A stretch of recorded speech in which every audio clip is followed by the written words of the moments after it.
Diotsa mutilak azeriari. Sari onak emango dizkizut hori egiten baduzu. Atoz bada nirekin, esan zion azeriak eta eraman zuen otsoaren leizera. Sartu zion artzainak burdin zorrotz bat zaietzen artean eta laga zuen hilik. Ikusi zuenean atzeriak hilik, otsoa diotsa artzainari.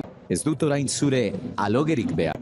Sartu zen leizean, eta otso hilaren aldamenean, asezen aharikiz eta ardikiz, eta igaro zituen egun asko bazkari eta fari ederrak egiten. Otsoaren ondasuna, ez ziren betiko azeriak irten zuen oilo. Bila eta erori zen ipini zioten lakio, edo trampa batean. Gatibu zegoela gogoratzu zitzaion etzuarekin egin zuena, eta esaten zuen. Gaitz egin nion otsoari eta argatik datorki nerori ere erotzako bidea.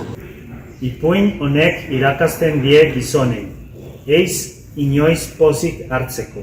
Inoren gaitzak gereuzak nahi duguna, nahi izan behar diogula, besteei ez dugula damurik hartu behar lagunaren ondo izateaz. Gorrotu izan behar diogula, zekentztasunari, zeinek ekarri zion otsoari bere galtzapena. Ez egin inori kalterik, ez hartarako eman biderik. Gizon prestu eta esku zabalekoa izango da guztien gogokoa.